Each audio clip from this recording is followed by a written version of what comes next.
Our third and final speaker is Dr. Karen Marrero, Associate Professor of History at Wayne State University. Her book, Detroit's Hidden Channels, The Power of French Indigenous Families in the 18th Century, was jointly published in 2020 by Michigan State University Press and the University of Manitoba Press. Her book, A Place in Common, Rethinking the History of Early Detroit, was co-edited by Arthur Sturdivant and was published in 2025 by Michigan State University Press. Dr. Marrero has published articles and book chapters on French and Native American women in the 18th century and on French and Indigenous communities of the Detroit-Windsor border and in the 1830s. Dr. Marrero.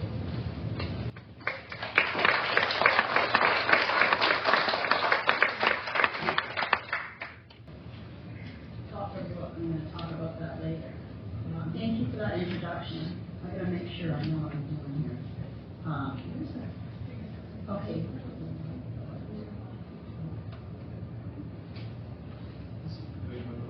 Okay.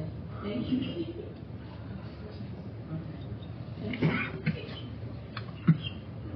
Dr. Kennedy has always been very useful to me.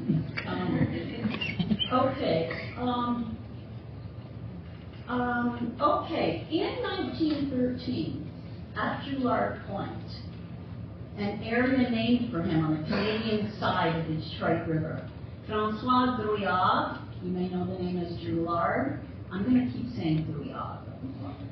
Francois Drouillard, known as Tepé Nunun to the 82 Drouillard descendants who comprised his community, died in his early 80s. That's a very bad picture of him, but that's taken from his obituary.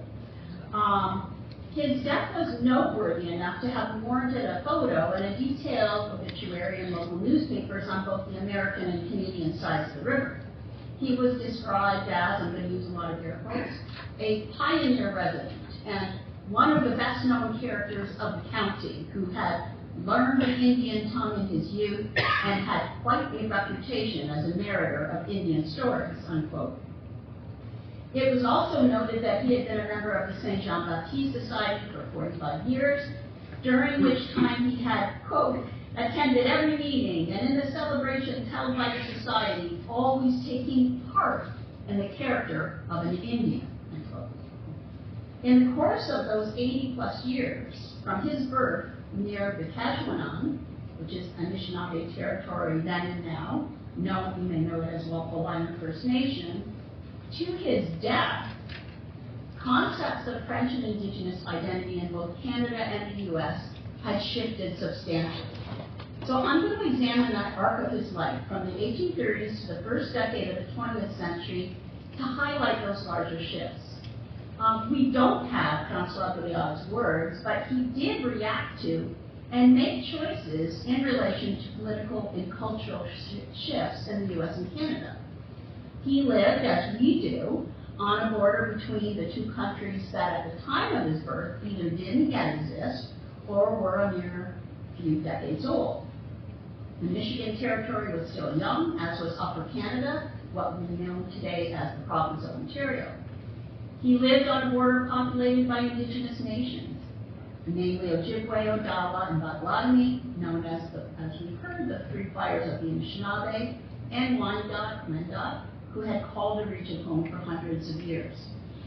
So the Drouillards comprised one of a number of families with long-standing ties to local Indigenous communities. They had a provisional loyalty that had frustrated American and British governments in the last decade of the 18th century, when settler Euro-American and Indigenous nations vied for control of the southern Great Lakes and the Ohio Valley. So these families had also supported both sides in the War of 1812. They maintained a devotion to members of their extended kin. We've already heard a little bit about this from Dr. Teasdale, over loyalty to a particular Euro-American nation. So one member of these families expressed this unique sense of identity when they said, quote, the English say the French Canadians are their people, but it's no such thing. We have nothing to do with the English. We are a separate people, unquote. So Francois Briard's father had been born in 1806 on the southwest shore of the Detroit River. I don't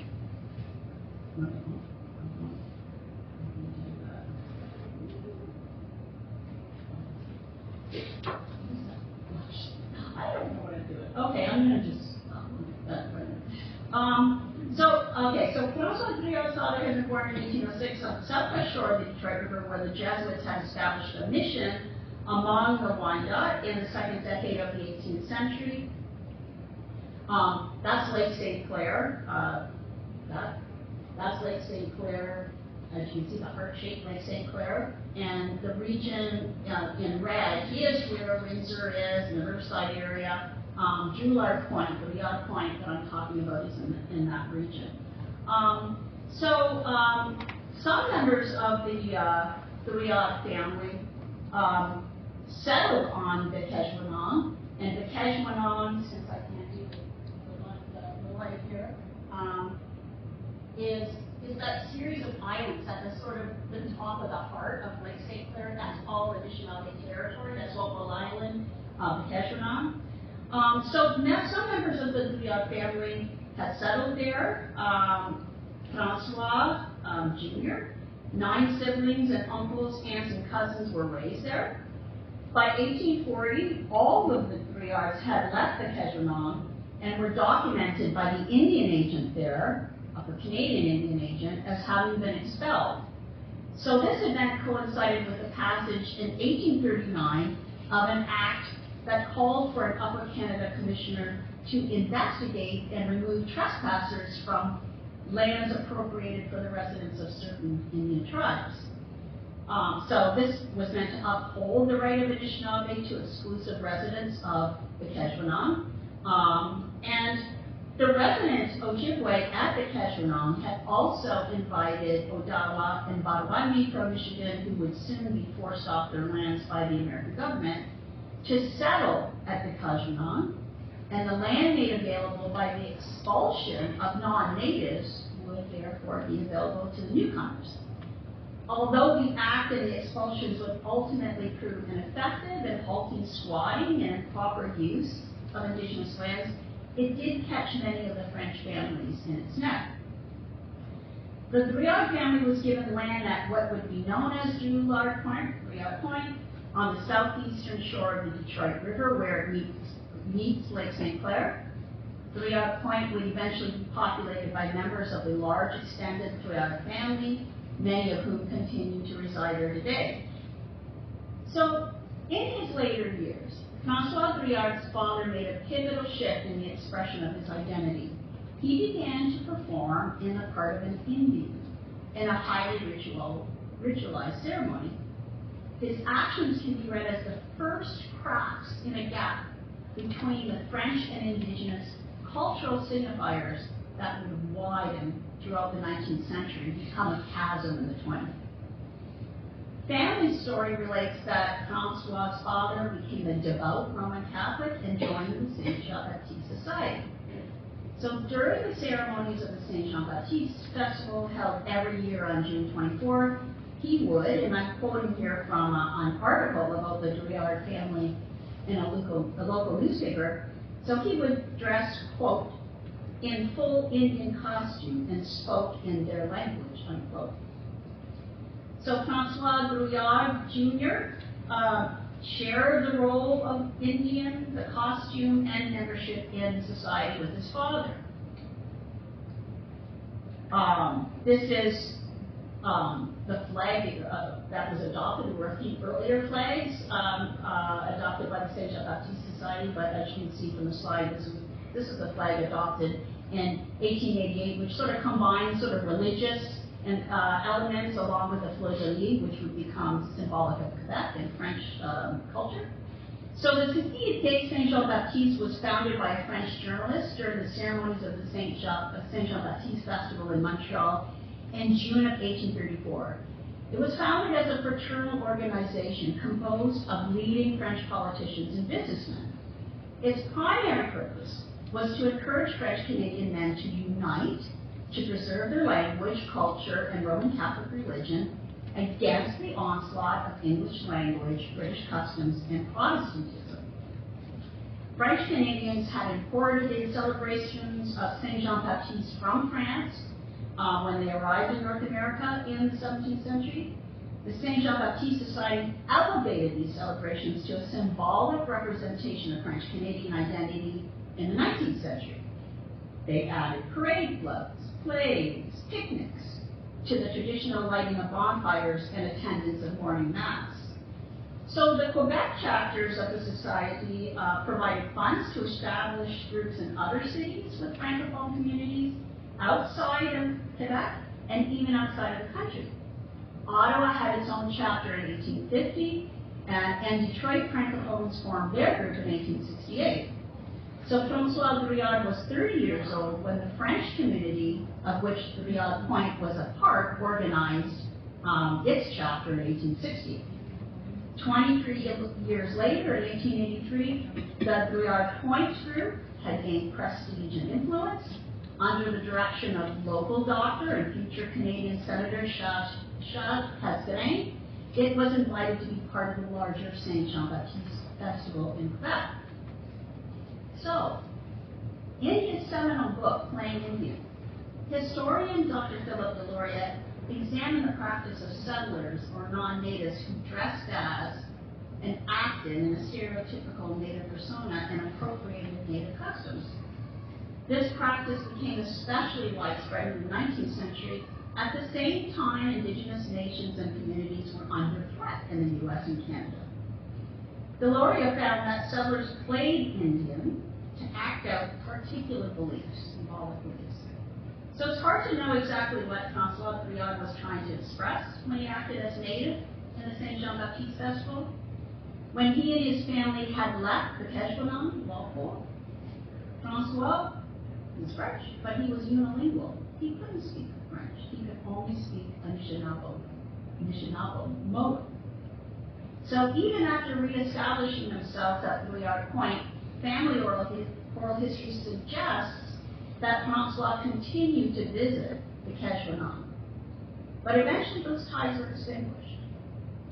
The Saint Jean-Baptiste Society had its origins in Quebec, as I've discussed, and worked hard to establish a Quebec-centered French identity, not a French identity that grew out of long-standing local experiences and living flow. So, to the second part of my talk, how did attitudes towards the French and Indigenous communities shift in the course of François' life? What can this suggest about the choices he made? At the same time, François Drouillard was acting as a mythologized Indigenous identity as a member of the Saint Jean-Baptiste Society.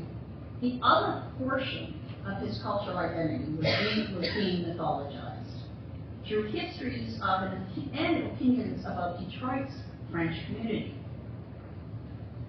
In 1837, Anglo-Irish writer Anna Bromwell Jameson left Toronto, visited the Detroit area, and recorded her impressions of the region and its inhabitants.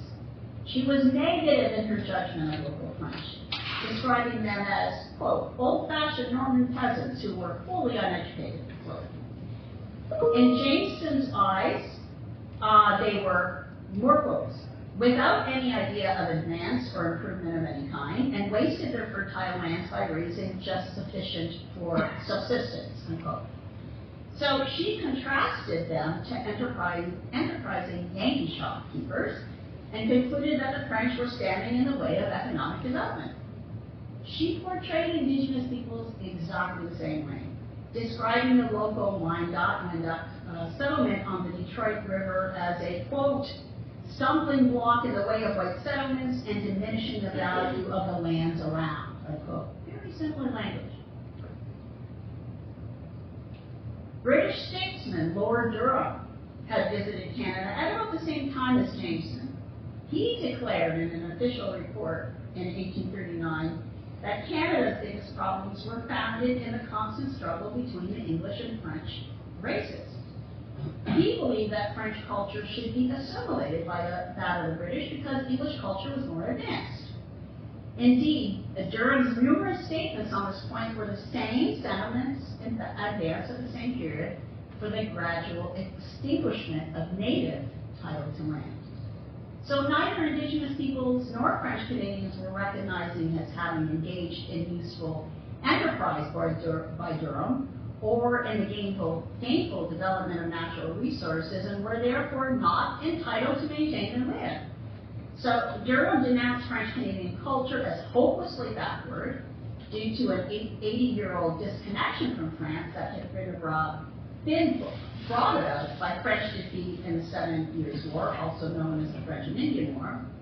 So this separation from a European mother country led him to conclude that French Canadians had, quote unquote, no history or no literature. He advised that the increase of Anglo populations, whether from the U.S. or the British Isles, would naturally push out French communities, and the sooner the better.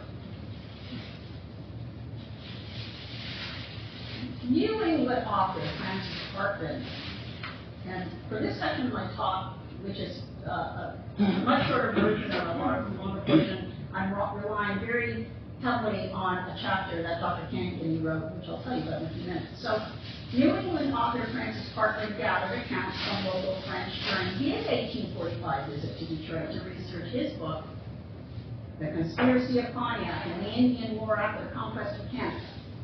So in his book, he described the French as possessing, more of my quotes, a pliant and plastic temper, and minds tinctured with the superstitions of the forest. A condition that occurred, according to Parkman, because they had imbibed the prejudices of the Indians. We've seen this already. Following Parkman's lead and acknowledging his influence on her own work, in 1884, Marie Carolyn Watson Hamlin published Legends of the Détroit, a descendant of Detroit's early French settlers. She described the legends she had collected from the local French community as combining portions of the history of Europeans and chronicled the myths of the Indians. So she used very flowery language. She described these legends as floating islands which appear as bits of straight fairyland and glide away as magically as they can to seek a sheltered nook in some picturesque haven, unquote. So according to Hamlin, the myth survived only in the memory of some old habitant who has outlived her age and generation. And these legends, or more history, right, were doomed to be carelessly thrown away by this progressive age. So Hamlin may have regretted the thoughtlessness with which Detroit citizens had discarded these legends, but she was convinced that because these stories were not historical, they had no place in the construction of the city's past or of an American past. Just over 10 years later, in 1898, New York and Oregon newspapers featured an article titled "They Live Near Detroit," which described a peculiar tribe known in general as the Muskrat French, located in the region of Lake St. Clair and the Detroit River. The article claimed that nowhere in the United States is there a community such as this in language and customs, emphasizing the mysterious nature of this community. Despite having lived in Detroit for over 150 years, local French were described in the article as speaking, quote, English that is barely intelligible to the average citizen, and French that was totally beyond the ken of a Parisian. The article further suggested that the French could not be trusted to tell the truth. Although they were believed to lack the necessary skills to make themselves understood in either English or French, they were nonetheless described as dexterous storytellers and raconteurs whose tales of hunting and fishing adventures were the most marvelous that ever came from the mouth of a man. Detroiters saw them as unreliable narrators, and gullible Easterners, maybe like Francis Parkman, were regularly fooled as to the truth of their histories. Now, going back to Francois Brouillard, we have a better understanding of the context in which he negotiated living in two worlds, right? One, a rising French-Canadian nationalism coming out of Quebec, and the other, an Anglo-American fascination with the mythic French and Indigenous past. Francois's life is a microcosm of the shifting definitions of Frenchness and indigeneity. The Drouillard family's transition reflects larger trends when English speakers sought to unite Upper and Lower Canada around the idea of a superior Anglo language and culture, and to subdue and civilize French Canadians and Indigenous people. All of these authors whose work I've discussed, and the work that appeared in both locally published reminiscences and the burgeoning field of professional history beginning in the mid-19th century, they all sought to eliminate local French and Indigenous histories from the narrative of the nation. Regions in the United States and Canada that had a significant French presence, such as Detroit, were completely absent from and at odds with the first nation-based histories, things like, that's what Parkman was writing, that emphasized the weak and fleeting nature of the historic French. So this happened at the same time, according to historian Jean O'Brien, when Euro-American settlers sought to erase Indigenous peoples and their histories from the national narrative. She refers to this as firsting, right? When settlers situated themselves as having been the first, right? The first to bring culture to places like Detroit. And in so doing, they labeled Indigenous communities and French communities, right, as unworthy examples of proper institutions of the social order. So that I come together my talk, but I wanted to show you, I have a couple of slides to tell you a little bit about the scholarship of my fellow panelists. You know, we all stand on each other's shoulders. I'm so lucky to be here with them. I mentioned Dr. Kennedy's chapter. Well, first I'm going to start with Dr. Teasdale's article. He's written a lot of things, but this article, and if you want to take a picture of that slide, I advise you to do so. This just came out just a year ago, and I don't want to speak for Dr. Teasdale, but you know, when we're trying to talk about, you know, complicate the history of the Detroit region, history's complicated, right? It's not all in English, you know, so-and-so conquered so-and-so conquered so-and-so. It's complex. And so when we're trying to think about French Detroit, we need to think about why it has been the fact that the history of local French communities has been left out of Quebec-centered historiography. Why has it been left out? It doesn't quite fit, right? So Dr. Teasdale's article discusses that. And this is Dr. Kanganey's, again, take a picture of the slide, fantastic chapter about Francis Parkman coming to Detroit. It is just amazing. You've got to read this chapter. What he did when he was here, who he talked to, who shared stories with him, you know, local people were trying to buy who could tell him the best stories, how he spent a ton of money on a daguerreotype of an abandoned house from Pontiac's War. So it's just fantastic. I didn't know anything about this history until Dr. Kennedy, you know, shared this with me. So that, so thank you so much. Thank you for inviting me.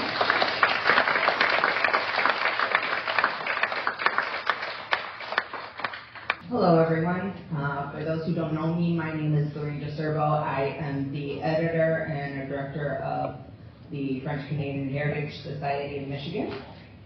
I'd first like to thank everyone for being here today, and to thank all of our board members and our volunteers for all of the hard work they've put in for the last few months to make this event a success. Thank you.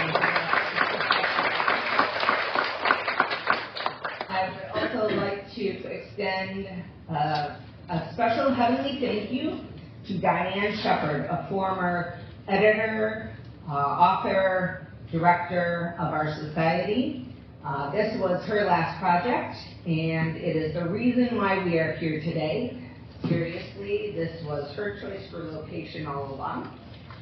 Some of her last articles were included in the conference program that we have out in the hallway here, and so please make sure to get one before you leave. We do have 2 activities coming up in the future months. First, there is the annual French Novena, which is usually held at the Basilica of St. Anne de l'Espoir. Unfortunately, due to construction this year, the church and complex won't be available, so it will be held at Holy Trinity Parish on July 19th instead. The second activity is a change in our normal plans for September. Normally, we have an annual potluck. Instead, we would like to bring back our ceremony honoring those buried out of Mount Elliott Cemetery that are in the mass grave that originally was relocated from St. Anne. We are planning that for September 12th with a luncheon planned afterwards. Please get more information about these events in our July journal, on our website, and our Facebook page. Thank you, everyone. I'd like to bring Gail to the audience, please. Gail Marrero, are you here? She is another wonderful, and everybody, I'm sure, if you're a member here, if you're a friend here, all of you know Gail. She has been instrumental in so many people's lives, in their family history, in genealogy, and just a wonderful, wonderful person. On behalf of the French Canadian Heritage Society and everybody here, Gail, we'd like to give you just a small token of our appreciation. Without her, believe me, she is the rock of our society, and we are so blessed to have her. Thank you.